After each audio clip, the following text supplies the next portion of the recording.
장맛비가 무섭습니다. 시간당 최대 100mm가 쏟아진 대전은 물벼락을 맞은 듯 했습니다.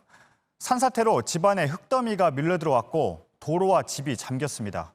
먼저 정재우 기자입니다. 대피에 협조하여 주시기 바랍니다. 세대에 남아있을 경우 집안이 기울어질 수도 있고. 대전의 한 아파트 단지에서 물을 피하려는 주민들이 아슬아슬한 난간까지 올라갔습니다. 구조대는 구명보트로 사람을 실어 대피시킵니다. 급히 주민들이 대피했지만 아파트 현관에서 한 명이 숨진 채 발견됐습니다. 주변에 갑천이 넘치면서 하상도로는 아예 물에 잠겨버렸고 아파트 표지판은 비바람에 통째로 뽑혔습니다. 산사태가 일어나 방 안까지 낙석과 흙더미가 쏟아진 곳도 있습니다. 벽을 보면 흙이 쏟아진 흔적이 선명하고요. 방 바닥도 흙으로 가득 찼습니다.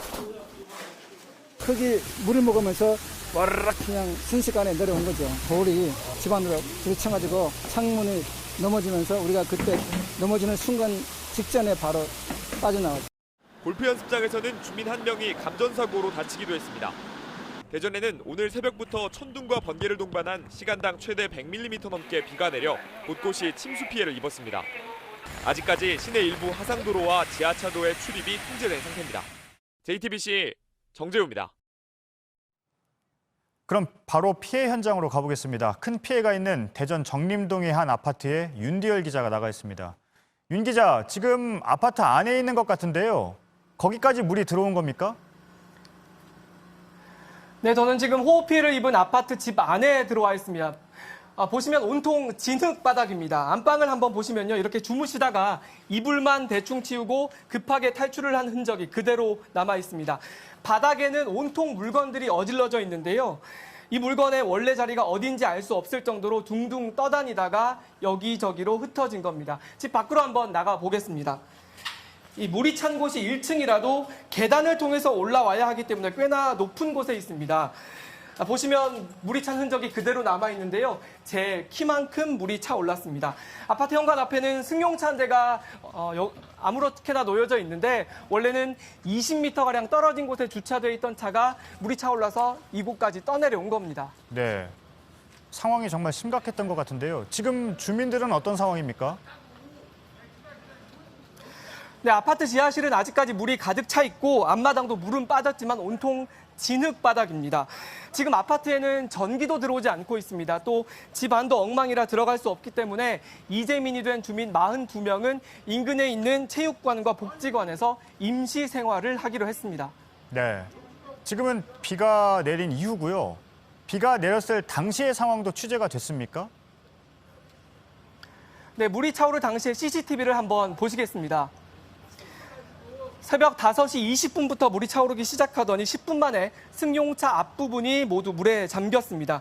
30분 뒤엔 승용차가 전부 물에 잠겨버립니다. 새벽 시간이라 손 쓸 틈도 없이 속수무책으로 당한 겁니다. 주민 얘기를 들어보겠습니다. 예. 새벽에 너무 많이 폭우가 쏟아져가지고 새벽에 한 6시 그때 창문을 열어봤더니 벌써 차 올라와 있더라고요. 그래가지고 어떻게 방법이 없더라고요. 나갈 수도 없고. 네, 이 아파트는 뒤로는 산, 앞으로는 하천이 흐르고 있습니다. 산에서 내려오는 물이 하천으로 빠져나가지 못해서 그대로 차올랐고 넘쳐서 피해를 입었다고 주민들은 말했습니다. 네, 한 가지만 더 질문을 하죠. 아파트에서 사망자가 나왔는데요. 원인이 확인이 됐습니까?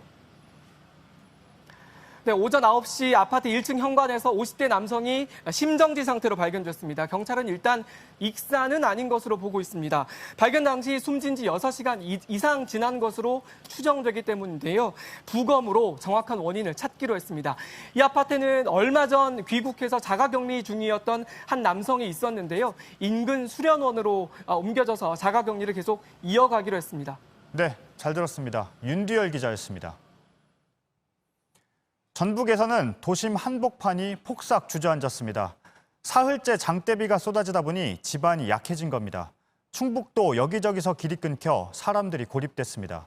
전국의 비 피해 상황을 고승혁 기자가 전해드립니다. 산사태가 일어나 집 안까지 토사가 밀려 들어왔습니다. 안에 가본 게 안에도 막 그렇게 와당창창 오고 그냥 그리고 그냥 막 물렁기 후딱 피어갖고 나와버렸어요. 그냥 물이 막 들어오고 그냥 막 흙대미가 막 드는데요. 집안이 약해져 도심 한복판엔 커다란 싱크홀이 생겼습니다. 깊은 구덩이에는 흙탕물이 고였습니다. 만경강에는 한때 홍수경보가 내려졌고 전국적으로 농경지 수백 헥타르가 물에 잠겼습니다. 하룻밤새 불어난 물에 논과 밭이 침수됐습니다. 물에 잠긴 들깨는 뿌리채 뽑혀 있고 쓰러진 벼는 수확하기 어렵습니다. 저걸 전부 다 일으켜야 어떻게 하는데 일으킬 수도 없는 거고 뭐 참 밭작물도 그렇고. 침수된 주택에서는 빗물이 폭포처럼 흘러나왔고 도로가 물에 잠겨 고립된 사람들도 속출했습니다. 보시다시피 캠핑장이 물에 잠겨 텐트가 침수됐습니다. 다른 차량과 텐트는 대피한 상황입니다. 오전 2시쯤 저수지에서 낚시꾼이 구조됐고 저수지가 넘칠까 봐 주민 250여 명이 대피하기도 했습니다. 비는 잠시 잠잠하다가 자정이 넘어 충청 남부와 전북 북부에 다시 쏟아질 것으로 기상청은 내다봤습니다. JTBC 고승혁입니다. 이번 장마 원래 예보대로라면 이제 끝날 때가 됐습니다. 그런데 오늘 기상청이 전망을 바꿨습니다. 서울을 비롯한 중부지방은 다음 달 중순까지 계속된다고 합니다. 제일 긴 장마가 될 수도 있습니다. 백민경 기자입니다. 유난히 긴 장마. 피해는 큰데 끝날 기미는 없습니다. 기상청은 오는 주말인 8월 1일부터 3일까지 중부지방에 또 비가 온다고 내다봤습니다. 4, 5일엔 잠깐 비구름이 북한으로 넘어가지만 5일 저녁 다시 내려와 큰 비를 뿌릴 걸로 예상됩니다. 계속되는 장맛비는 10일쯤 끝날 걸로 보입니다. 주말 정도는 북한에 정체전선이 걸렸기 때문에 그다지 많은 강수량은 아닐 거지만 5, 6, 7일 이후에는 정체전선 자체가 우리나라 쪽으로 내려오기 때문에 그때는 상당히 위험한 정도의 강수가 있지 않을까. 현재 한반도 남쪽에는 북태평양 고기압이, 북쪽에는 차고 건조한 공기가 있습니다. 두 세력 사이에 장마전선이 생겼고 북태평양 고기압의 힘에 따라 비가 오는 곳과 기간이 바뀔 수 있습니다. 예상대로라면 올해 장마는 여러 기록을 고쳤을 수도 있습니다. 중부와 남부지방 장마는 오늘까지 37일째. 예보대로 8월 10일 장마가 끝나면 올해는 48일이 됩니다. 역대 가장 긴 중부지역 장마는 2013년 49일. 가장 늦게 끝난 기록은 1987년 8월 10일이었습니다. 하루라도 비가 더 오면 가장 긴 장마와 가장 늦게 끝난 장마 기록을 새로 씁니다. 6월 10일 시작해 그제 끝난 제주도 장마도 1973년 이후 가장 긴 장마라는 기록을 남겼습니다. JTBC 백민경입니다.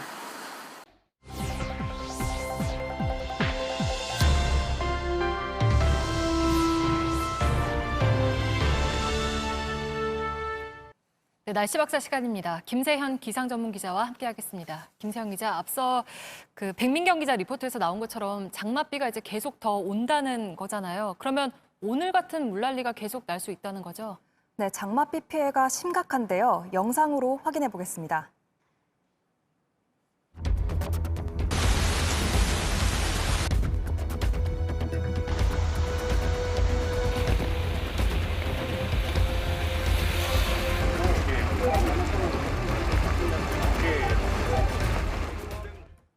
중부 지역 역대 가장 늦게 끝난 장마는 1987년 8월 10일입니다. 가장 긴 장마 기간은 2013년 49일이었습니다. 올해 기상청이 내놓은 예상 장마 종료일이 바로 8월 10일입니다. 이렇게 되면 올해 장마 기간은 48일인데요. 평년 장마 일수는 32일로 16일 더 긴 겁니다. 이게 하루라도 더 길어지면 중부 지역은 올해 가장 길고 가장 늦게 끝나는 장마를 맞이하게 됩니다. 네, 이렇게 역대급의 장마가 온 이유가 뭡니까? 네, 북극 고온 현상이 원인입니다. 흔히 대기 교통체증이라고 불리는 블로킹 현상이 일어난 건데요. 이 때문에 이렇게 우리나라 주변에 찬 공기가 계속 내려와 정체했고 이 찬 공기의 영향으로 북태평양 고기압이 확장을 못했습니다. 그래서 장마철이 길어지게 된 겁니다. 특히 오늘은 이렇게 남부 지역까지 북태평양 고기압이 올라와 있는데요. 점차 북쪽으로 확장할 것으로 보입니다. 이 장마전선은 우리나라를 이렇게 오르내리다가 북태평양 고기압이 북쪽으로 확장하면서 끝날 것으로 보입니다. 이미 장마가 끝난 제주에 이어 남부는 31일, 중부는 다음 달 10일에 장마가 종료되면 본격적인 무더위가 시작될 전망입니다. 네, 그러니까 얼마 전에 기상청이 이제 지금쯤이면 장마가 다 끝나고 무더위가 시작될 거라고 전망을 했는데 결국에 그것도 틀렸던 거잖아요. 이번에는 맞을지 좀 지켜봐야겠네요. 내일은 어떤가요? 비 소식이 있죠? 네, 내일 새벽에 충청과 전라도를 중심으로 강한 비가 또 내릴 것으로 보입니다. 예상 일기도로 보면 이렇게 새벽 사이 충청과 전라도를 중심으로 이렇게 강한 비가 오겠는데요. 그 밖에 경기 남부 등 중남부 지역에도 많은 비가 예상이 됩니다. 이미 많은 비가 내렸고 더 비가 내리는 만큼 각별한 주의가 필요합니다.